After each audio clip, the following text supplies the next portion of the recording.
Hoy vamos a tratar el capítulo 4 del libro de Daniel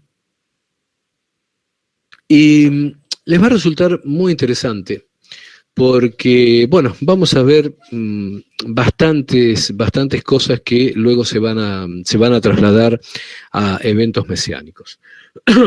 Bueno, esto que nosotros vamos a leer ahora, eh, tenemos básicamente el dato de en qué momento del reinado de Nabucodonosor ocurre, pero no lo voy a decir todavía.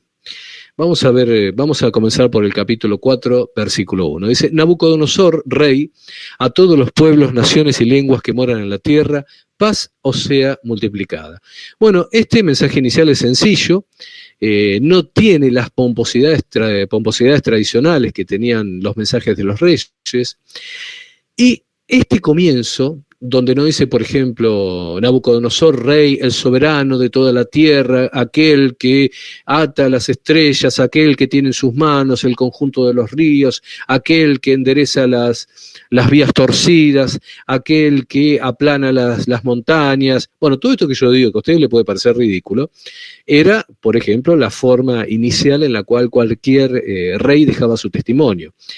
Sin embargo, aquí dice Nabucodonosor, rey. Nada más que eso. Detrás de este sencillo mensaje, en el cual Nabucodonosor se expresa así de sí mismo, lo que hay es una actitud humilde que va a recibir Nabucodonosor luego del episodio que le toca vivir en todo este capítulo 4. Dice así, paz os sea multiplicada. El final, o sea, este saludo, es un saludo oriental tradicional de buena voluntad, lo cual vemos, por ejemplo, en el Nuevo Testamento. Este tipo de saludo aparece también en el capítulo 6 de Daniel por parte de Darío, o es el mismo saludo exacto dado por Pedro en cualquiera de las dos cartas, en primera y en segunda. Da la casualidad, por decirlo de alguna forma, que está también en el capítulo 1, versículo 2. En primera y en segunda de Pedro, capítulo 1, versículo 2, tiene el mismo saludo oriental que había sido utilizado por Nabucodonosor acá y por Daniel en el capítulo 6. El versículo 2 dice, conviene que yo declare las señales y milagros que el Dios Altísimo ha hecho conmigo. Nuevamente les digo, los dos primeros versículos expresan el cambio que va a tener Nabucodonosor a lo largo de todo este capítulo, un cambio importantísimo. Bueno, esta frase de señales y milagros es exacta, es similar a la que fue usada en Isaías capítulo 8, versículo 18. Ahora bien, no tenemos que olvidarnos de esto. Hay profetas que son anteriores a otros, no estoy descubriendo la pólvora con esto que estoy diciendo. Uno de estos es precisamente el profeta Isaías, quien es anterior a Daniel. ¿Esto a qué nos lleva? A entender que obviamente Daniel conocía en profundidad los textos de Isaías. Y si nosotros vemos que en este versículo 2, la frase señales y milagros, como yo les dije, es similar, por ejemplo, a la usada en Isaías capítulo 8, versículo 18, esto nos lleva a entender que si bien el relato fue dirigido por Nabucodonosor, o sea, el relato de esto que ahora nosotros vamos a leer fue dado por Nabucodonosor, fue en realidad escrito por Daniel. Porque obviamente Nabucodonosor no se iba a expresar de la forma en la cual encontrábamos en Isaías. O sea, esto evidentemente son agregados, por llamarlo de una forma, puestos para mejorar el relato, pues fueron puestos por Daniel. Evidentemente Nabucodonosor le ha relatado lo que ocurrió, le ha dicho las cosas y al momento de escribirlos, Daniel lo puso las palabras similares a las que eran contenidas en el profeta Isaías. Bueno, el versículo 3 dice, cuán grandes son sus señales y cuán potentes sus maravillas, su reino sempiterno y su señorío de generación en generación. Bueno, acá les quiero hacer una aclaración y es con la palabra sempiterno. La palabra sempiterno es muy complicadita. Normalmente alguien pensaría que significa siempre eterno, no obstante, etimológicamente esto da varios problemas. No sé cuál fue el criterio de Casiodoro de Reino al utilizar la palabra. Quizás era una palabra vigente en aquel momento y la utilizaban mucho. Pero la traducción sería más sencilla, la traducción es eterno. No es necesario utilizar la palabra sempiterno. Tranquilamente pudo haber escrito su reino, reino eterno, y su señorío de generación en generación. Porque la palabra que ha sido traducida de esa forma, como sempiterno, es la palabra Alam, es el Strong 5957, que significa eterno. Es el arameo para Olam. Significa eterno, significa perpetuo, o lo que fue traducido por los sabios de la Septuaginta como aionios, que es la misma palabra que es utilizada para vida eterna. Cuando ustedes lean en el Nuevo Testamento la frase vida eterna, en la parte de eterna lo que se utilizó fue aionios, que es el Strong 166, que a su vez se corresponde con el arameo alam, que es lo que otras veces se utiliza en hebreo como olam. ¿Por qué estoy diciendo todo esto? Bueno, porque, como les digo, la palabra esta sempiterno en realidad se refirió a eterno, a algo que es perpetuo, algo que es en definitiva contrapuesto a lo que es efímero o aquello que dura una pequeña época. Bueno, fíjense que acá Nabucodonosor lo que está diciendo, cuán grandes son sus señales y cuán potentes sus maravillas, su reino eterno y su señorío de generación en generación. Obviamente lo que está haciendo Nabucodonosor, transcripto por supuesto por Daniel, está haciendo una comparación entre los reinos humanos que tienen un periodo de duración, que no son eternos, y precisamente el reino de Dios, que es aionios, que no tiene fecha de caducidad, no tiene fecha de terminación. Muchas veces cuando ustedes escuchen una palabra griega que empieza con A, la A en general, no digo siempre, en general, está representando una negación. Como por ejemplo, si yo digo que algo es temático, o sea que tiene que ver con un tema, si yo le agrego la letra A temático, que sería la alfa griega, estoy diciendo que no tiene que ver con un tema, que está fuera del tema. Bueno, aionios significa que está fuera de ionios, que está fuera de los eones. Los eones son los tiempos. Lo que está fuera de los tiempos es algo que es eterno. Bueno, lo que hace Nabucodonosor acá es hablar de que los reinos humanos tienen un periodo de duración, pero el reino de Dios no tiene fecha de caducidad. El versículo 4 dice, yo, Nabucodonosor, estaba tranquilo en mi casa y floreciente en mi palacio. Bueno, fíjense que acá hay algo bastante interesante que nos va a dar muchos elementos. Y es que la Septuaginta, la versión griega, agrega algo a esto. Donde dice, bueno, dice yo, Nabucodonosor, estaba tranquilo en mi casa y floreciente en mi palacio. La Septuaginta agrega que esto ocurría durante el año 18 del reinado de Nabucodonosor. Y también en el capítulo 3 que vimos anteriormente, donde nombro siempre a Azarías, ustedes acuérdense de los jóvenes que fueron puestos en el horno de fuego, la Septuaginta también dice que eso del horno de fuego ocurrió en el año 18 del reinado de Nabucodonosor. Bueno, acá dice que él estaba tranquilo en su casa. ¿Y por qué tranquilo? Bueno, porque habían cesado las guerras y las conquistas. Él estaba tranquilo porque venía de vencer a Siria, Fenicia, bueno, obviamente a Judea, porque yo les dije que él había destruido el templo, había pasado los 10 años en los cuales había hecho la primera conquista de Jerusalén, de la cual se había llevado los utensilios, los vasos, por ejemplo, pero ya para este momento él había destruido el templo de Salomón. Y dice, bueno, había conquistado también Egipto y parte de lo que es la Arabia conocida de nuestros tiempos. Y había consolidado su poder sobre otras naciones. Pero no solamente esto, sino que había edificado un gran palacio, lo cual después vamos a ver en Daniel 4:30. Este rey es el responsable de la terminación del Palacio Real, que fue uno de los más majestuosos de toda la historia. Este Palacio Real que hizo Nabucodonosor, tenía incluso un pasaje subterráneo y un puente de piedra, porque la ciudad de Babilonia se encontraba en los dos márgenes del río Éufrates. Hay muchas ciudades que se han ido formando así, por ejemplo, para dar un ejemplo actual, ustedes han sentido hablar de Budapest, que es una ciudad de Europa. Bueno, en realidad Budapest son dos ciudades, la ciudad de Buda y la ciudad de Pest. Ambas ciudades se encuentran unidas en la actualidad por varios puentes, tienen un río que los pasa por el medio, y se transformaron en una sola ciudad, que es la ciudad de Budapest. Bueno, algo similar ocurría con Babilonia. Babilonia se encontraba a las márgenes del río Éufrates, de un lado y del otro lado del río. Bueno, en el inmenso trabajo que se hace en los tiempos de Nabucodonosor, habían hecho un puente de piedra que unía ambos márgenes. Además, a la ciudad, Nabucodonosor le hizo un triple muro.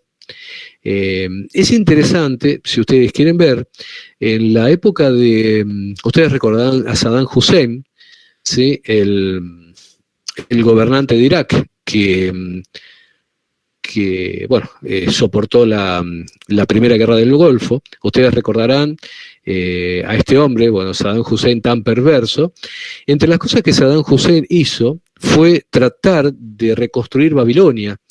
Él quería gobernar desde una nueva Babilonia, y una de las cosas que hizo fue dar énfasis al rescate arqueológico de lo que era Babilonia. De hecho, por ejemplo, recuperó lo que era la llamada Puerta de Ishtar, algo muy famoso, un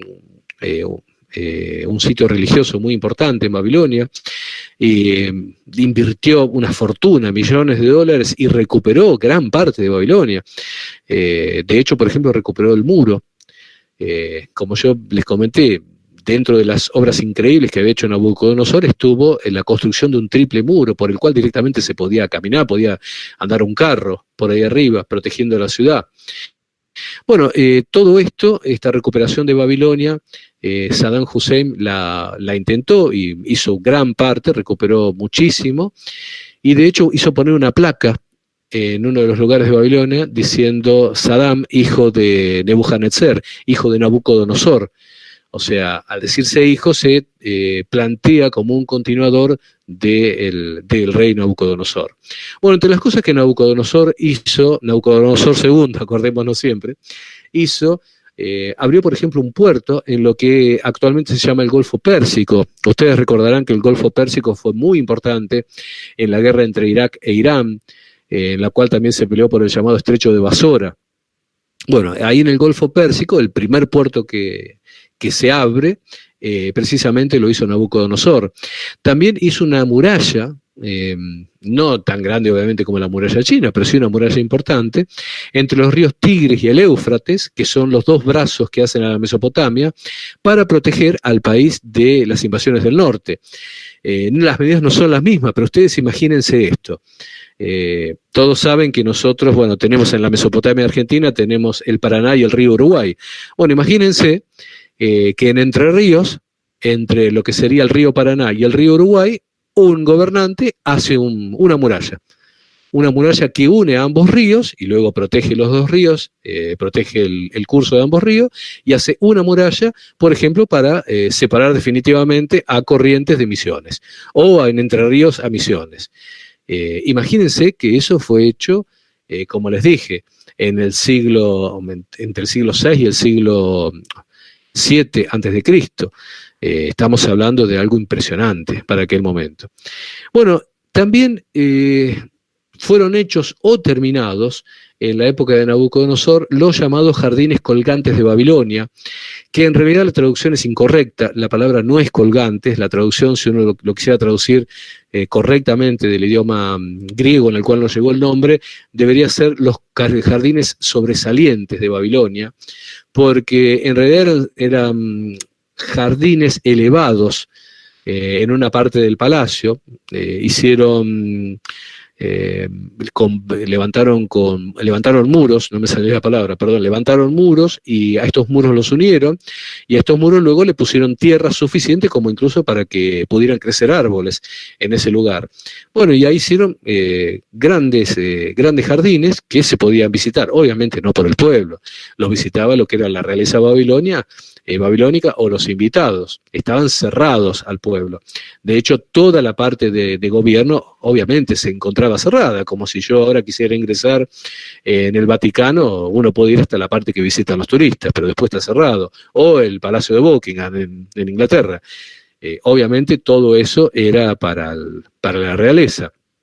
Lo que tenía de genial estos jardines era que cuando uno se alejaba de Babilonia, precisamente por estar elevados, se podían ver desde lejos. De ahí es que vino el nombre de los llamados jardines colgantes. Y esto Nabucodonosor lo hizo como regalo para su esposa Amitis, que era precisamente hija de un rey del pueblo que posteriormente va a ser el conquistador de Babilonia, que eran los medos. Ustedes recordarán que cuando hablamos de los reinos, el primer reino del cual hablamos era el reino babilónico. Cuando hablamos acerca de esa estatua majestuosa que vio, ustedes acuérdense que la cabeza, que era de oro, correspondía al imperio babilónico, y después hablábamos de la parte que era de plata, que correspondía a los medos y los persas. Bueno, Amitis, la esposa de Nabucodonosor II, era precisamente hija del rey de los medos, y para ella se dice que fueron hechos estos jardines sobresalientes, mal llamados colgantes de Babilonia. Bueno, fíjense el esplendor, todas estas pequeñas cositas que yo les conté. Esto implica millones en recursos, ¿verdad? En nuestra época sería prácticamente imposible que un gobernante pueda darse el lujo de hacer todo eso. Por ahí que son los gobernantes árabes que tienen canillas de oro, ¿no? Pero normalmente para un gobernante esto sería prácticamente imposible hacer algo para su lujo, ni para un rey hacerlo para su lujo personal. Bueno, en aquel momento Nabucodonosor había logrado la paz en todo su reino y pudo darse estos lujos. Por eso que dice, yo, Nabucodonosor, estaba tranquilo en mi casa y floreciente en mi palacio. Después voy a especificar a qué se refiere con esto de floreciente en mi palacio, porque también resulta bastante interesante. Bueno, el versículo 5 dice, vi un sueño que me espantó y tendido en cama, las imaginaciones y visiones de mi cabeza me turbaron. Bueno, observen algo, fíjense que él se espanta aun cuando no sabe la interpretación del sueño, pero intuye que algo malo va a haber en él. Los versículos 6 y 7 dicen, por esto mandé que vinieran delante de mí todos los sabios de Babilonia para que me mostrasen la interpretación del sueño. Y vinieron magos, astrólogos, caldeos y adivinos, y les dije el sueño, pero no me pudieron mostrar su interpretación. Bueno, recordemos que ni siquiera está presente aquí el fingimiento que él había hecho en el capítulo 2. Acuérdense que el capítulo 1 de Daniel nos hablaba, bueno, de la llegada de estos jóvenes cautivos, y el capítulo 2 es el que nos hablaba de la estatua, parte de lo cual yo les mencioné recién. Él en aquel capítulo finge no recordar el sueño y dice, bueno, que se lo digan los sabios. Acá ni siquiera hace este fingimiento, sino que les dice directamente el sueño a los magos, astrólogos, caldeos y adivinos, pero ellos no lo pudieron interpretar. Acuérdense que Daniel había sido encumbrado como el jefe de todos los sabios. Bueno, el versículo 8 dice, hasta que entró delante de mí Daniel, cuyo nombre es Beltsasar, como el nombre de mi Dios, y en quien mora el espíritu de los dioses santos. Conté delante de él el sueño, diciendo, bueno, acuérdense que Daniel es llamado Beltsasar, en honor obviamente del dios babilónico Bel. Bueno, esto lo vimos en Daniel 1.7.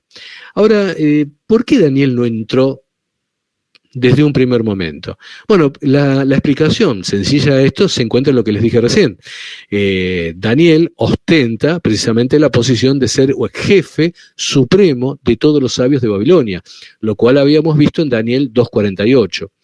Voy haciendo estos pequeños recuerdos o racontos de las cosas, porque cuando uno va leyendo normalmente en las escrituras, pierde el recuerdo en la vorágine de toda la información que va recibiendo, pierde el recuerdo de ciertas cosas, porque uno diría, bueno, pero ¿y por qué no lo llamó también a Daniel entre toda esta gente? Y porque Daniel era el jefe. El jefe no lo iba a llamar en primer lugar, iba a llamar a los que estaban más abajo. Y si estos obviamente no podían resolver el problema, no le daban una respuesta, lo iba a llamar a Daniel, lo iba a quitar de los manejos del gobierno en los cuales estaba y le iba a pedir que interpretara su sueño. Pero primero siempre se pide que lo resuelvan la gente que está abajo, más abajo. Es como si uno piensa en una empresa en la actualidad. Los jefes más altos se dedican a los problemas más serios. Las cosas menores las tienen que resolver los la gente de menor posición. Es como en cualquier lugar, ¿verdad? Si hay algo que lo puede hacer un peón, lo va a hacer un peón, no lo va a hacer el jefe. Bueno, el capítulo 4, versículo 9, dice, Belsasar, jefe de los magos, ya que he entendido que hay en ti espíritu de los dioses santos y que ningún misterio se te esconde, declárame las visiones de mi sueño que he visto y su interpretación. Bueno, esto que dice ningún misterio se te esconde puede ser traducido también como que ningún misterio te causa dificultad. Bueno, el versículo 10 dice, estas fueron las visiones de mi cabeza mientras estaba en mi cama. Me parecía ver en medio de la tierra un árbol cuya altura era grande. Bueno, como les dije, todos los profetas se encuentran relacionados. Aquí, por ejemplo, podemos tener presente al profeta Ezequiel, capítulo 31, versículo 3, porque la figura de lo que ha visto acerca del árbol es una figura para un gobernante, la cual, por ejemplo, es, como les dije, empleada también en Ezequiel capítulo 31, versículo 3. Lo leo yo para que ustedes no lo tengan que buscar. Dice, he aquí el asirio, cedro en el Líbano, de hermosas ramas, de frondoso ramaje y de grande altura, y su copa estaba entre densas ramas. Bueno, aquí se refiere al asirio, y bueno, lo voy a dejar para que ustedes lo puedan investigar por su cuenta. Fíjense de quién se habla cuando se habla del asirio. Pero fíjense que el asirio, entre comillas, es comparado con el cedro del Líbano, el cual se extiende y tiene gran altura. Bueno, esto nos lleva a ver que obviamente este árbol, cuya altura era grande, obviamente se está refiriendo a un gobernante, a un rey. Bueno, nuevamente tenemos que pensar que la tierra, con tal cual lo hemos hablado otras veces, es el área de influencia a la tierra prometida. Pues Nabucodonosor se ve como el árbol inmenso en medio de la tierra. Pero pensemos esto. En aquel momento, por ejemplo, cuando Nabucodonosor era rey de toda la tierra, que como les digo, en realidad se refiere al área de influencia de la tierra prometida. Por ejemplo, en China había otros gobernantes y Nabucodonosor no gobernaba sobre China. De hecho, por ejemplo, las dinastías chinas se conocen y uno las puede leer, las puede estudiar. Por ejemplo, ustedes deben haber escuchado muchas veces que se habla de los jarrones Ming, tan valiosos. Bueno, porque fue el momento en el cual la porcelana alcanzó su esplendor y los dibujos y los grabados sobre porcelana alcanzaron un esplendor que no fue logrado en Europa sino hasta el siglo XIX, precisamente porque no sabían fabricar la porcelana. Bueno, ustedes todos han sentido hablar de la dinastía Ming. Bueno, hubo varias dinastías. En los tiempos en que Nabucodonosor gobernaba en Babilonia, en gran parte de China gobernaba la llamada dinastía Zhou oriental. O por ejemplo en la India, en los tiempos en que Nabucodonosor estaba gobernando en Babilonia, había varios reinos que se habían desarrollado alrededor de las márgenes del río Ganges, y sin embargo Nabucodonosor no gobernaba sobre ellos. Por eso me gusta aclarar esto, que cuando encontramos en la mayoría de los casos que se habla de la tierra, así entre comillas, la tierra, en los profetas, de lo que se está hablando es del área de influencia alrededor de la tierra prometida. Lo cual nos tiene que hacer ver que muy posiblemente, por hoy lo digo de esta forma, muy posiblemente, cuando se habla de la tierra en el libro de Apocalipsis, de Revelaciones, el tratamiento de esto no tiene por qué ser diferente a lo que siempre los profetas han dicho. Entonces, cuando se habla de lo que ocurre en la tierra, en Apocalipsis, no tenemos por qué estar imaginando que se refiere, no sé, al sur de Bolivia o al norte de Huayquitos en Ecuador. Podemos entender concretamente que cuando el libro de Apocalipsis, de Revelaciones, habla de la tierra, se refiere a Israel y la zona de influencia de Israel. Bueno, el versículo 11 dice, refiriéndose al árbol que había visto Nabucodonosor, crecía este árbol y se hacía fuerte, y su copa llegaba hasta el cielo, y se le alcanzaba a ver desde todos los confines de la tierra. Bueno, obsérvese algo. El texto habla de la soberbia de pretender ser igual a Dios. ¿Por qué digo esto? Porque si ustedes leen, por ejemplo, Isaías, capítulo 14, los versículos 12 al 14, van a ver que hay un relato similar al relato del maligno, precisamente en Isaías. Yo lo voy a leer para que ustedes no lo tengan que buscar. Lo conocen, obviamente, este texto. Dice así: ¿Cómo caíste del cielo, oh lucero, hijo de la mañana? Cortado fuiste por tierra, tú que debilitabas a las naciones, tú que decías en tu corazón: subiré al cielo, en lo alto, junto a las estrellas de Dios levantaré mi trono, y en el monte del testimonio me sentaré a los lados del norte, sobre las alturas de las nubes subiré, y seré semejante al Altísimo. Bueno, esa es la soberbia del maligno, la soberbia de quien fue llamado Lucero, lo cual en hebreo es Heilel. Y observen que el versículo 11, en el cual habla Nabucodonosor de este árbol que está viendo, dice: y se crecía este árbol y se hacía fuerte, y su copa llegaba hasta el cielo, y se alcanzaba a ver todos los confines de la tierra. Como les dije, es una visión similar en su soberbia a la que Isaías nos presenta precisamente del enemigo de nuestro Señor, el maligno, ¿verdad? Bueno, la Septuaginta a este versículo de 4:11 de Daniel le agrega, dice: el sol y la luna habitaban en él y daban luz a toda la tierra. Es interesante tener presente esto que agrega la Septuaginta, que en realidad yo no sé si lo agrega, perdón, quizás me estoy expresando mal al decir que lo agrega, o que en realidad está quitado del texto masorético. Bueno, asimismo dice creció. Fíjense, crecía este árbol, creció, lo que muestra que era parte de un proceso que ocurría gradualmente. ¿Y por qué es interesante ver que esto es un proceso en el cual este árbol va creciendo? Porque obviamente el reino de Nabucodonosor fue creciendo. Como yo les dije, para este momento en el cual él tiene paz, es cuando termina de conquistar la parte conocida, la parte habitada de Arabia, termina de conquistar Siria, había conquistado Egipto y había destruido precisamente el segundo templo. Bueno, el versículo 12 dice: su follaje era hermoso y su fruto abundante, y había en él alimento para todos. Debajo de él se ponían a la sombra las bestias del campo, y en sus ramas hacían morada las aves del cielo, y se mantenía de él toda carne.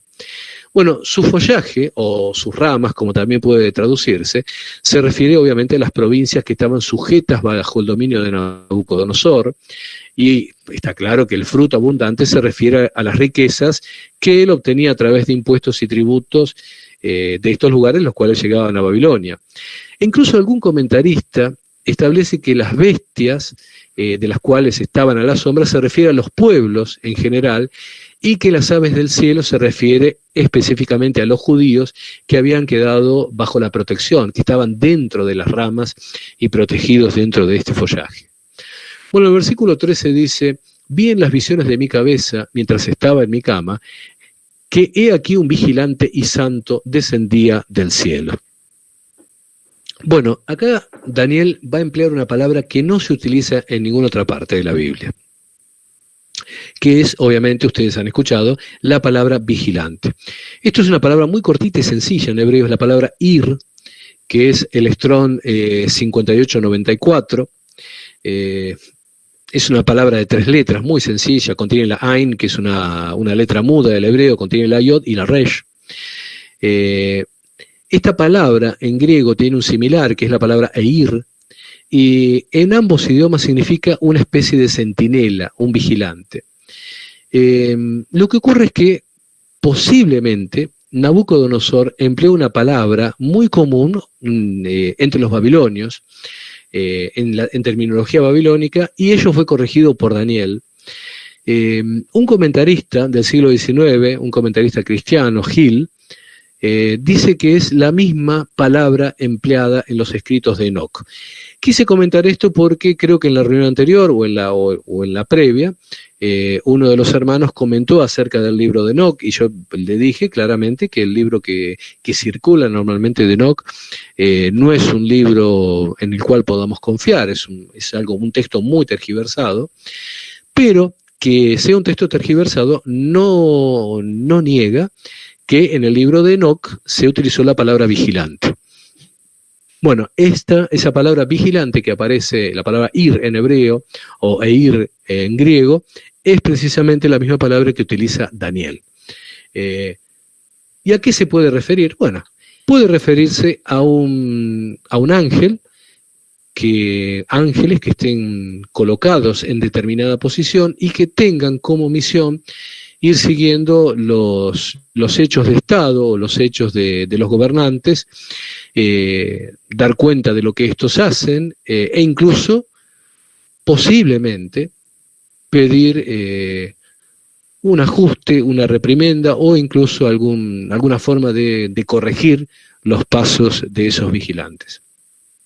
Todo lo cual digo que es especulación, pues de esto no tenemos un texto bíblico que lo pueda reafirmar. Simplemente les quiero compartir lo que normalmente se dice de esto, porque después aparece en internet mucha gente que dice, no, porque los vigilantes son tal cosa, y afirman cosas que no tienen un texto bíblico como para afirmarse. Pero me interesa que ustedes lo conozcan, que ustedes lo sepan, por si tienen que enfrentar un comentario como esto. Bueno, el versículo 14 dice, y clamaba fuertemente, o sea, el vigilante, y decía así, derribad el árbol y cortad sus ramas, quitadle el follaje y dispersad su fruto. Váyanse las bestias que están debajo de él y las aves debajo de sus ramas. Bueno, fíjense que esto, vuelvo a lo que les decía hoy, que los profetas se encuentran encadenados en sus textos, porque obviamente ya hemos hablado acerca de lo que es la profecía. Lo que en realidad ocurre con el profeta no es que imagina, no es que tiene una lectura superior a las demás personas, sino que el profeta ingresa en una realidad sobrenatural en la cual nosotros no estamos. De hecho, no lo hace incluso por su mérito, sino que lo hace por precisamente una revelación divina. Entonces el profeta ingresa en un tiempo distinto al nuestro. Muchas veces hemos comentado que a nosotros nos rige el tiempo Cronos, el tiempo pasado, presente y futuro, pero que existe también otro tiempo en el cual el Creador ve el pasado, el presente y el futuro al mismo tiempo, en un mismo instante, a la vez, digámoslo.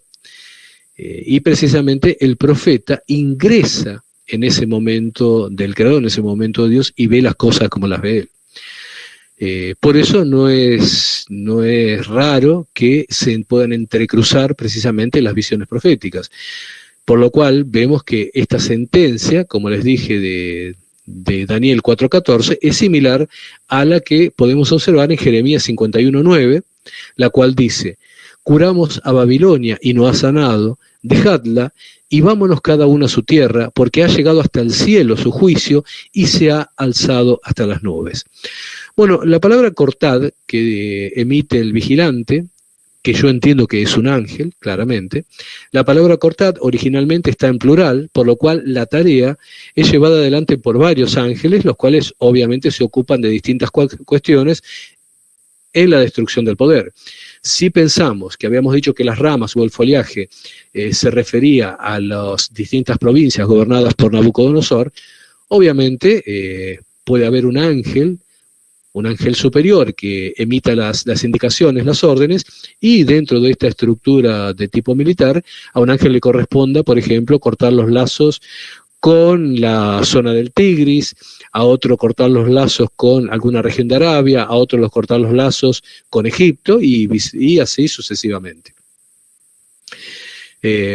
Bueno, el versículo 15 dice, mas la cepa de sus raíces dejaréis en la tierra, con atadura de hierro y de bronce sobre la hierba del campo. Sea mojado con el rocío del cielo y con las bestias sea su parte entre la hierba de la tierra. Bueno, esto de la cepa de sus raíces, para interpretarlo con más sencillez, esto sería el tocón del árbol. Piensen que el árbol ha sido cortado prácticamente desde las raíces hasta lo que comienza a salir de la tierra, y si uno tala un árbol de esa forma, lo que queda es lo que se llama tocón. Normalmente, bueno, que algunos lo dejan un tocón un poco más grande y de eso pueden hacer una mesa o un asiento. Bueno, eso es lo que ha quedado. Donde dice la cepa de sus raíces dejaréis en la tierra, lo que ha quedado es el tocón. Si uno no quita del todo el tocón de un árbol, esto permite que desde ese tocón vuelvan a salir, por ejemplo, nuevas ramas. Vuelvan a salir ramas por los costados y algo, quizás una rama principal. Por ejemplo, cuando alguien corta una higuera desde el tocón, con el paso del tiempo el árbol va a seguir nutriéndose a través de ese tocón y van a ir creciendo ramas. Esto ocurre prácticamente con todos los árboles. Bueno, acá al decir que la cepa de la raíz va a quedar en la tierra, o sea que no se quita del todo, que va a quedar este tocón, esto va a permitir que pueda volver a crecer. Bueno, hay algo más, fíjense que dice, hay varios datos que ahora los vamos a ir analizando. Algunos piensan, normalmente uno cree que el rey anduvo de vago por los bosques, extraviado, perdido, sin que nadie supiera dónde estaba. Algunos piensan que en realidad el rey no vagó por todos lados, sino que fue confinado a algún lugar o a alguna habitación donde aún en su pérdida del sentido fue atendido. Esto nos hace pensar incluso en la costumbre que se daba a los que estaban perdidos mentalmente para evitarles daños. Esto ustedes lo pueden ver, por ejemplo, en Marcos capítulo 5, versículo 4, donde una persona que tiene sus facultades mentales alteradas había sido encadenado, ¿sí? Los remito a eso, incluso ya lo vimos en su momento cuando estudiábamos Marcos. El versículo 16 dice, su corazón de hombre sea cambiado y le sea dado corazón de bestia y pasen sobre él 7 tiempos. Bueno, acá empezamos con aquellas palabras, aquellas cosas difíciles de entender y que han llevado a tantas dudas. Bueno, ¿cómo entender la palabra? En primer lugar, la palabra tiempo. Bueno, la palabra empleada aquí es el hebreo idán. Es el Strong 5732, y esto sería un periodo definido. Cuesta por ahí expresarse en nuestro idioma sin utilizar la palabra tiempo, pero un idán es un periodo establecido, un tiempo establecido. Y les voy a decir, aunque para que se pueda entender qué significa un tiempo y por qué yo hablo de un momento establecido, de un periodo definido, es interesante porque la palabra idán se encuentra relacionada con la palabra que hace referencia al periodo de la mujer. Me imagino que ustedes no esperaban que yo saliera con esto, que les fuera a decir esto, ¿no? Pero acuérdense del estado de nidá, que es el estado de impureza en el cual se encuentra la mujer cuando tiene su periodo mensual. Bueno, esto, nidá, está relacionado con idán, que es el Strong, como le dije, el 5732, que tiene que ver precisamente con eso, con un lapso de tiempo establecido. Y esto fue traducido al griego, y ahora aparece, lo interesante del idioma griego, fue traducido con la palabra kairos. Yo les comenté recién que existe el cronos, que ustedes van a escuchar normalmente la palabra cronos. Bueno, en griego no es cronos, sino que es chronos, con lo que sería traducido correctamente con la letra J.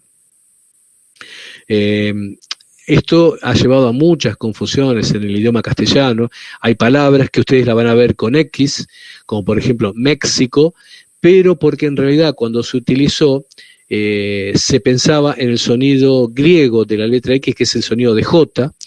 Hay un nombre muy conocido que es Ximena. Acá se me están riendo porque se me van a enojar, lo cual ustedes lo van a ver con X o con J, Ximena o Jimena, por ejemplo, y tiene que ver con precisamente la letra, esta ex griega, que es la que da el sonido de J. Bueno, originalmente, así como existía el tiempo cronos en griego, existía otro tipo de tiempo que es el llamado kairos, que es una medida de tiempo definida, que es el Strong 2540, y que es precisamente un periodo definido. Fíjense que acá dijo 7 tiempos. Bueno, ¿cómo entender la palabra 7? Bueno, en cuanto al número 7, hay algunos que opinaban que se refiere a algo metafórico. Pues fíjense ustedes que en Daniel, capítulo 3, versículo 19, nosotros habíamos leído que Nabucodonosor, para matar a los jóvenes, dijo que se calentara 7 veces el horno. Y ha habido investigadores bíblicos que entendían que no se refería a calentarlo 7 veces, sino que esto era una figura alegórica, Porque los babilonios tenían 7 dioses importantes, 7 dioses principales. Entonces, la idea era calentar el horno de tal forma que esos 7 dioses se sintieran agradados con el sacrificio de estos jóvenes, con lo cual el calentamiento del horno habría sido un acto religioso. Ahora bien, les quiero decir esto porque ustedes pueden escuchar que alguien diga esto. No obstante, yo entiendo claramente que cuando habla de 7 tiempos se refiere a 7 años. Y en esto para mí no hay vuelta. Y ustedes dirán, ¿pero por qué? ¿Por qué planteo con tanta firmeza que se refiere a 7 años? Porque Nabucodonosor viene de destruir el templo de Salomón. Y si yo les pregunto, si ustedes se acuerdan, ustedes lo pueden leer en Reyes, ¿cuántos años se tardó en construir el templo de Salomón? El templo de Salomón tardó 7 años en ser construido. Y precisamente Nabucodonosor destruyó el templo de Salomón. Por lo cual entiendo que Nabucodonosor fue, si se me permite utilizar la palabra, castigado con 7 años de locura por la locura de haber destruido el templo. No tengo nadie que pueda refutar esto que digo. No obstante, les tengo que ser franco, tengo que ser sincero, no he leído que algún comentarista cristiano, y tampoco hoy por hoy no veo que haya comentaristas mesiánicos que hablen de Daniel, que hablen de estos aspectos. Quizás alguien lo dice, ojo, no es que quiera pecar de soberbio, pero no lo he leído. Si lo hubiera leído en algún comentarista lo diría, como dije, por ejemplo, esto de Gil, o cuando leo algo de Ellicott y lo menciono. No lo he leído. Esta relación no he visto que se diga. No obstante, sí, obviamente hay comentaristas que entienden que se trató de los 7 años en compensación por los 7 años de la destrucción del templo, ¿sí? Hay comentaristas cristianos que se han dado cuenta de eso. Pero les digo que otras relaciones que tiene Nabucodonosor, por ejemplo, con las cosas que hizo históricamente, normalmente no se comentan. Bueno, el versículo 17 dice, la sentencia es por decreto de los vigilantes y por dicho de los santos la resolución, para que conozcan los vivientes que el Altísimo gobierna el reino de los hombres, y que a quien él quiere lo da y constituye sobre él al más bajo de los hombres. Bueno, acá cuando se dice por decreto de los vigilantes, alguien puede llegar a marearse en la interpretación y creer que los ángeles deciden las cosas por su cuenta. No es así. Aquí por propias palabras de Dios podemos ver que Dios en realidad escucha los pedidos de sus siervos, obviamente en este caso los ángeles. Esto es algo similar a lo que vemos, por ejemplo, en Primera de Reyes, capítulo 22, versículo 19. Lo leo yo, dice, entonces él dijo, oye pues palabra de Yahweh, yo vi a Yahweh sentado en su trono y todo el ejército de los cielos estaba junto a él, a su derecha y a su izquierda. O, por ejemplo, Isaías capítulo 44, versículos 24 al 26. Dice, así dice Yahweh, tu Redentor, que te formó desde el vientre. Yo, Yahweh, que lo hago todo, que extiendo solo los cielos, que extiendo la tierra por mí mismo, que deshago las señales de los adivinos y enloquezco a los agoreros, que hago volver atrás a los sabios y desvanezco su sabiduría. Yo, el que despierta la palabra de su siervo y cumple el consejo de sus malajim, de sus mensajeros. O sea que obviamente hay en esto una actividad de los vigilantes, como son nombrados en este lugar, de estos mensajeros, de los ángeles. Obviamente hay una actividad en la cual ellos llevan el informe precisamente al Creador, e incluso podríamos decirlo que piden, solicitan, no sé, se permite la palabra, aconsejan determinadas resoluciones. Bien, el versículo 18 dice, yo, el rey Nabucodonosor, he visto este sueño. Tú, pues, Belsasar, dirás la interpretación de él, porque todos los sabios de mi reino no han podido mostrarme su interpretación. Mas tú puedes, porque mora en ti el espíritu de los dioses santos. Entonces Daniel, cuyo nombre era Belsasar, quedó atónito casi 1 hora, y sus pensamientos lo turbaban. El rey habló y dijo, Belsasar, no te turben ni el sueño ni su interpretación. Belsasar respondió y dijo: Señor mío, el sueño sea para tus enemigos y su interpretación para los que mal te quieren. El final del dicho de Daniel parece ser una palabra de aliento para el rey, obviamente sabiendo el presagio terrible que sobre él se avecinaba. Bueno, voy a leer directamente la interpretación de Daniel del versículo 20 al 22 y después la analizamos. Dice así: el árbol que viste, que crecía y se hacía fuerte, y cuya copa llegaba hasta el cielo, y que se veía desde todos los confines de la tierra, cuyo follaje era hermoso y su fruto abundante, y en el que había alimento para todos, debajo del cual moraban las bestias del campo, y en cuyas ramas anidaban las aves del cielo, tú mismo eres, oh rey, que creciste y te hiciste fuerte, pues creció tu grandeza y has llegado hasta el cielo, y tu dominio hasta los confines de la tierra. Ahora bien, hay que tomar en cuenta, para lo que vamos a ver ahora, el sueño anterior. Recordemos el sueño que tuvo e incluso la estatua que elaboró Nabucodonosor. Todos los pasajes que hemos visto, todos los capítulos, los versículos, se encuentran unidos, se encuentran entrelazados, no están puestos porque sí. En el capítulo 2 nosotros vimos el sueño en el cual Daniel interpretó al rey Nabucodonosor, en el cual solo era la cabeza de oro. Sin embargo, en el capítulo 3 vemos que Nabucodonosor hace una estatua de oro y pretende que todos la adoren. Una estatua que podíamos decir, bueno, que era el dios Bel, o bien que era el mismo. No nos olvidemos que muchas veces los reyes de la antigüedad, los gobernantes, se consideraban a sí mismos como dioses, o se consideraban incluso representaciones directas de los dioses en la tierra.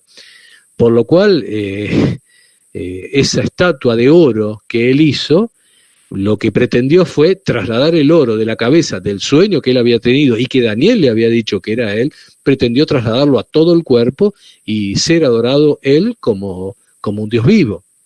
En su soberbia, Nabucodonosor no reconoció quién es el que realmente le ha dado el poder y la autoridad y le ha permitido que se eleve. Por ello es que sobreviene sobre Nabucodonosor este decreto. Ahora bien, tomemos en cuenta esto que les dije, que es la parte que yo no veo reflejada en textos y en escritos. Y repito, ojo, estoy diciendo estas cosas no para que se tome como soberbia, Ricardo el iluminado, simplemente para que veamos lo que Dios nos muestra, lo que Dios nos da. Y digo esto porque nadie tiene que pecar de soberbia, nadie tiene que, si se me permite la expresión, creérsela. Démonos cuenta que todo este capítulo 4 nos está mostrando precisamente lo que le ocurre a Nabucodonosor por la soberbia, por creerse él más alto que Dios mismo. Entonces, cuánto mucho tenemos que tomar nosotros este ejemplo para no caer en soberbia. Yo, en la soberbia de ser un interpretador de las Escrituras, Emiliano en ser el pastor de los pastores, en Matías lo que él considere, en nuestro hermano de Cuba creer que ser el iluminador de todo el mundo y quien sea. Tenemos que entender que somos simples siervos del Dios Altísimo y que cada uno de nosotros tenemos un ministerio, el cual Él nos ha dado. No tengo las capacidades ni las habilidades de Matías o las habilidades y capacidades de Emiliano o el entendimiento que por ahí otro hermano tiene en otras áreas. Y precisamente tenemos que entender que somos miembros, que somos parte del cuerpo del Mashiach, y que Él ha dado una función a cada uno y nadie es más que el resto, ¿verdad? Yo quisiera que todos nos conociésemos tan solo por los nombres, ¿verdad? Como nosotros tendemos a hacerlo, obviamente, como somos Matías, Emiliano, Alejandro, Sergio, en Cuba, Naldi, en Venezuela, y que seamos conocidos así, con esa humildad, la humildad de entender que estamos puestos con una misión y estamos puestos para ministrar a los hermanos. Por eso es tan importante que ahora cuando llega Pesaj, todos se acuerden de lavar los pies de los hermanos para que nadie se crea más de lo que es. Como les dije, esto que estoy compartiendo simplemente es para mostrar esto que Yahweh nos está dando y no para que alguien piense en aspectos de soberbia. Bueno, como les dije, veamos que el templo de Salomón fue destruido en el año 587 a.C., estoy hablando del primer templo, Y Nabucodonosor gobernó, como les dije, desde el 604 al 562 a.C. Bueno, fíjense, miren qué lindo, para evitar cualquier clase de soberbia, que yo dije que en el primer estudio quizás hay una errata con respecto a la fecha del gobierno de Nabucodonosor, ¿verdad? Bueno, ahí mostramos que somos humanos. Repito, el templo de Salomón fue destruido en el año 587 a.C. y Nabucodonosor gobernó entre el 604 al 562. O sea, el templo de Salomón fue destruido cuando Nabucodonosor llevaba, ¿cuánto? 17 años de gobierno. Y si nos fijamos en lo que les dije yo previamente, el texto de la Septuaginta nos dice que el sueño ocurre en el año 18 del reinado de Nabucodonosor, o sea, en el año 586 a.C. Si el templo fue destruido en el 587 y el sueño es en el año 586, obviamente el sueño ocurre un año después de la destrucción del templo. Y como yo les dije, el sueño está profetizando que Nabucodonosor va a estar durante 7 años inmerso en la pérdida de sus facultades mentales. Nuevamente, el templo de Salomón fue construido ¿en cuánto tiempo? En 7 años. O sea, al año de que Nabucodonosor lo destruye, tiene un sueño donde que se le dice que durante 7 años va a estar extraviada su mente. La relación para mí es muy sencilla, aunque como les digo, esto no lo encuentro por ahí en comentarios. Quizás sea momento de que nosotros empecemos a compartirlo y a decirlo. Bueno, el capítulo, voy a leer capítulo 4, 23 al 25, dice, y en cuanto a lo que vio el rey, un vigilante y santo que descendía del cielo y decía, cortad el árbol y destruidlo, mas la cepa de sus raíces dejaréis en la tierra, con atadura de hierro y de bronce en la hierba del campo, y sea mojado con el rocío del cielo, y con las bestias del campo sea su parte, hasta que pasen sobre él 7 tiempos. Esta es la interpretación, oh rey, y la sentencia del Altísimo que ha venido sobre mi señor al rey. Que te echarán de entre los hombres, y con las bestias del campo será tu morada, y con hierba del campo te apacentarán como a los bueyes, y con el rocío del cielo serás bañado. Y 7 tiempos pasarán sobre ti, hasta que conozcas que el Altísimo tiene dominio en el reino de los hombres, y que lo da a quien él quiere. Bueno, el texto es bastante claro. Sería apartado de la relación con las personas, obviamente por el estado de insania que tendría. No podría llevar adelante ni conversaciones ni órdenes de gobierno. Viviría con las bestias del campo. Dejo abierta esta posibilidad. Si en la descripción del sueño los animales que moraban debajo del árbol son una representación de los gentiles, entonces ahora su morada dejaría de ser el palacio para mezclarse con la gente común y comer no ya los manjares del palacio, sino lo que come la plebe.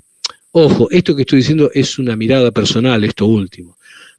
Puede ser que la sentencia haya sido esa, aunque en realidad no creo que haya así, pero como les digo, muestro las alternativas para que ustedes enfrenten la posibilidad de que alguien diga una interpretación como esta. Bueno, el versículo 26 dice, y en cuanto a la orden de dejar en la tierra la cepa de las raíces del mismo árbol, significa que tu reino te quedará firme luego que reconozcas que el cielo gobierna. Bueno, obviamente el tocón que ha quedado marca que no se levantaría otro rey en su lugar. Bueno, el versículo 27 dice lo siguiente, por tanto, oh rey, acepta mi consejo. Tus pecados redime con justicia y tus iniquidades haciendo misericordias para con los oprimidos, pues tal vez será eso una prolongación de tu tranquilidad. Bueno, tus pecados redime con justicia, quizás o seguramente en su manejo de los asuntos de gobierno había actuado despóticamente. Fíjese que dice, tus pecados redime con justicia.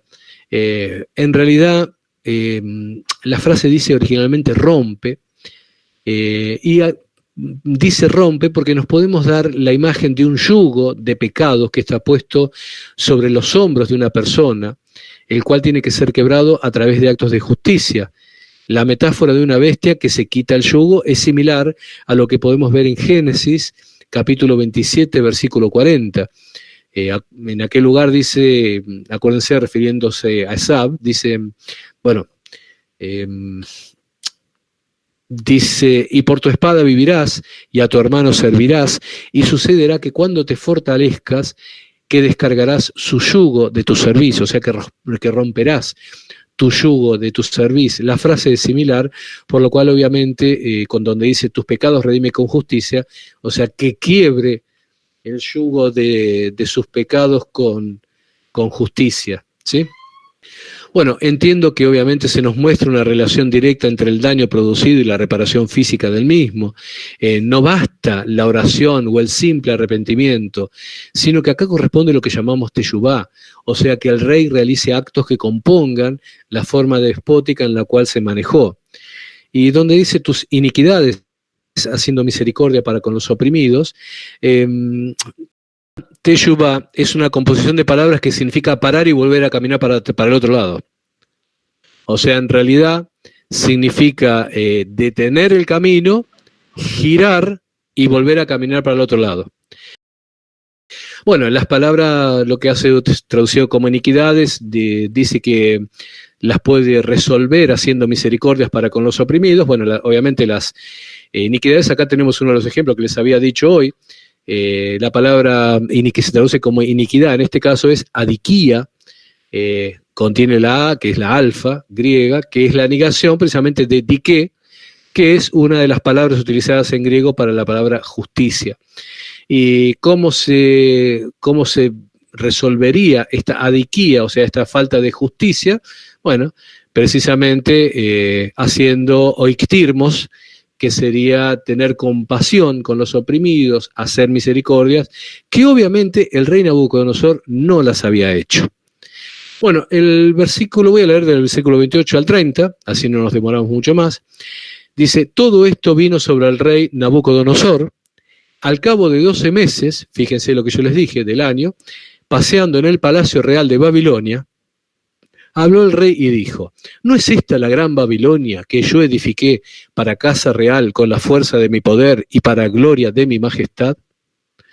Bueno, con esto él refrenda lo que creo que el rey había sufrido, que va a sufrir en definitiva el castigo por haber destruido el templo de Salomón. Él se encuentra precisamente caminando por la terraza del palacio que había mandado construir y, como yo les dije, fue el palacio más grande, que superó el palacio que se encontraba del otro lado del río Éufrates, y desde ese palacio él podía ver toda la extensión de Babilonia.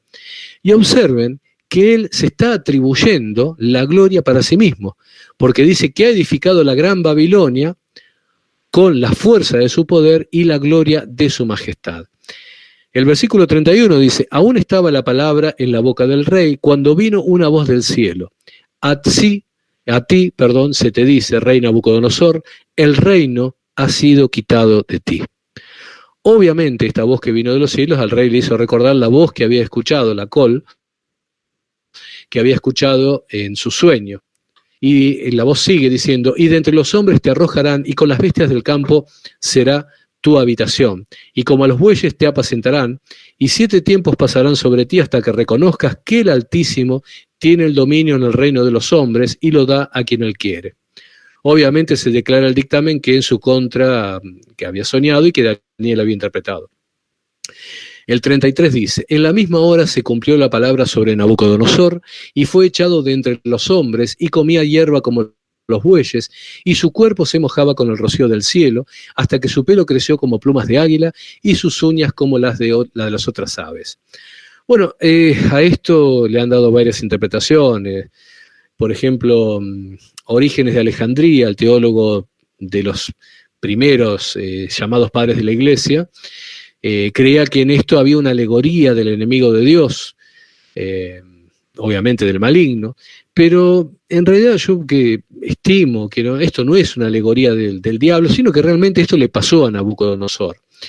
Fíjense que fue dejado con cadenas para que no provocase daño ni a sí mismo, ni a otros, y muy posiblemente él fue puesto en uno de los parques interiores de la ciudad de Babilonia. Yo les hablé de los llamados jardines colgantes, además de estos, que en realidad los jardines estos que estaban por sobre el nivel y que eran vistos desde afuera de Babilonia, además de jardines había pequeños bosques. Babilonia era muy grande, era una ciudad inmensa, y había bosques de distintos sembrados dentro de Babilonia.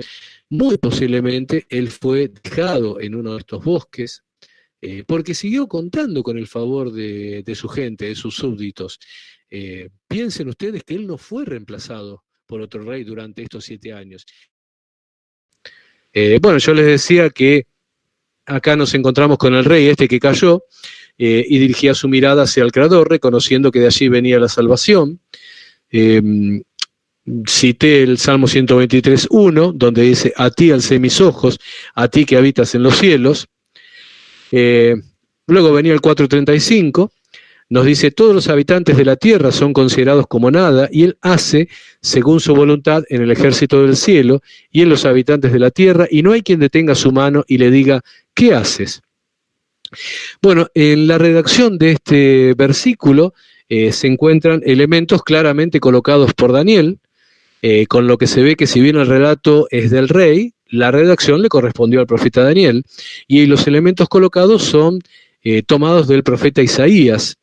Isaías 40:17 dice: como nada son todas las naciones delante de él, y en su comparación serán estimadas en menos que nada, y que lo que no es. Isaías 43:13 dice: aún antes que hubiera día, yo era, y no hay quien de mi mano libre. Lo que hago yo, ¿quién lo estorbará? Con lo cual, como les digo, claramente vemos que ha tomado Daniel elementos del profeta Isaías y lo agrega, porque le parece que corresponden, al relato de Nabucodonosor. Bueno, el versículo 36 dice: en el mismo tiempo mi razón me fue devuelta y la majestad de mi reino, mi dignidad y mi grandeza volvieron a mí, y mis gobernadores y mis consejeros me buscaron, y fui restablecido en mi reino, y mayor grandeza me fue añadida. Ahora yo, Nabucodonosor, alabo, engrandezco y glorifico al Rey del cielo, porque todas sus obras son verdaderas y sus caminos justos, y él puede humillar a los que andan con soberbia. Bueno, acá puede observarse la evolución que hubo en el pensamiento, en la mente, en el corazón, como se diría en la antigüedad, de Nabucodonosor II, porque para esto yo había dicho recién, ustedes no me escuchaban, tomemos en cuenta que hemos comenzado en el capítulo 1 de Daniel y estamos llegando al final del capítulo 4, hemos tenido como personaje principal a Nabucodonosor y a Daniel, relator de todas las cosas que están ocurriendo, y hemos visto que al principio Nabucodonosor no tenía una mayor creencia que la que recibió precisamente como cualquier babilonio en sus dioses, Marduk, todos esos dioses que no quiero ni nombrar, Nebo. Pero luego consideró, lo cual vemos en el capítulo 2, luego que Daniel interpretó, le dijo cuál era, interpretó el sueño, Nabucodonosor consideró al Dios de Daniel como superior a los demás dioses, lo cual habla de una evolución en él. Esto lo vemos en Daniel 2:47, donde dice: el rey habló a Daniel y dijo: ciertamente el Dios vuestro es Dios de dioses y Señor de los reyes, y el que revela los misterios, pues pudiste revelar este misterio. No obstante ello, en el capítulo 3, Nabucodonosor coloca su voluntad por sobre incluso la voluntad de sus propios dioses, porque en Daniel 3:15 dice: ¿y qué Dios será aquel que os libre de mis manos? Acuérdense cuando los va a tirar al fuego. Pero al final del episodio, del capítulo 3, él reconoce el poder del Dios de ellos. No obstante, recién al final del capítulo 4, cuando lo que se termina de hablar de Nabucodonosor, él termina reconociendo a Yahweh como el Dios altísimo a quien le debe todo lo que es. Nabucodonosor es muy instructivo. Muchas veces esto se busca analizar exclusivamente en el aspecto que tiene que ver con una imagen que puede ser del maligno o una imagen del anticristo, lo cual después vamos a ver, sí, también lo vamos a desarrollar, no lo vamos a dejar afuera. Pero hay algo muy importante, y es que esta escritura nos tiene que hablar a cada uno de nosotros. Nabucodonosor puede representar una imagen de todos nosotros, en el rol que nos toque tener. Un pastor que busca alabanzas de la gente, un escritor o un teólogo que busca ser reconocido como el mejor, como el que tiene las novedades que nadie tiene, o que dice las cosas que nadie ve, o que recibe la iluminación que ningún otro tiene, o bien un evangelista que considera que es el mejor de todos los evangelistas y que él es el que desarrolla el único ministerio o el más importante de Dios en la tierra.